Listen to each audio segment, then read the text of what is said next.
if you're always okay, you're not okay. Karag sigon, may da talaga panahon nga diri ka okay, and it is okay.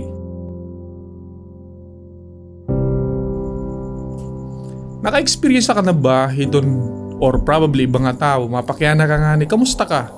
It permi nga ba ton okay? Ito nga, kamusta kaya na okay? Tapos buwas may mapakyana, kamusta ka? Okay. Ito nga permanente ka nga napakyana, permila okay itong nga tao. Ano pakyana, okay la ba ito? So, nasa rin kita nga, permanente, may saying nga nasa rin nga, if you're always okay, you're not okay.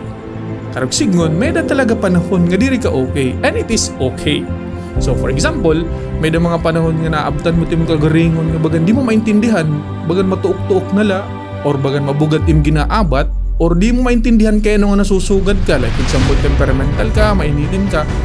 Ang pakyana ito daw, when you come to be conscious about it, okay la ba ito? So ang gisisiring natin is, it's okay. Pero ang isang importante nga dapat mabaroan niyo is, una, magkaada kayong panunahuna is, kung di niya nagtitika, kay bangin ito hiya natitrigger hiya ito sa panhitabo. For example, itong usang experience nimo itong adlaw, at panahon itong adlaw, diri mo upay. Or diri nga may nakitaan kala, and then unconsciously, na-trigger ito nga imo insecurity, or ito nga something about ka imo. Pakyana, okay la ba ito? Well, ang baton, yes, it's alright to be okay. Pero ano't bubuhaton kung naabat kan so dito? Una is to be aware. Ma-aware ka nga, kami nagginaabat yan. Masulubon ako. So mag-aano ko yan na. Pero ang ginsisari nga, bagan maupay buhaton is karawata. Ito kaning masulubon ako yan. At ibabaton mula or igsisimulan ko gawin, so what? Kaya this is a normal thing. Waray tao nga perfecto nga nag-feel okay every day. And these are the moment, or this is the moment nga nakaka-experience ka suka dito, and it's okay.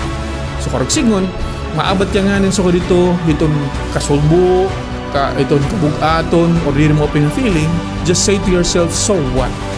When you say so what, nagkakaada ka yung feeling nga, it's normal. And so what kung suka daw kinagyabat today? Kung waray ka na mahimo, then karawta. Kaya makura ito kung ikaw mismo hindi dinay mo ang pagaring, the more nga mapapabugat, it imo ginaabat. Pangatula.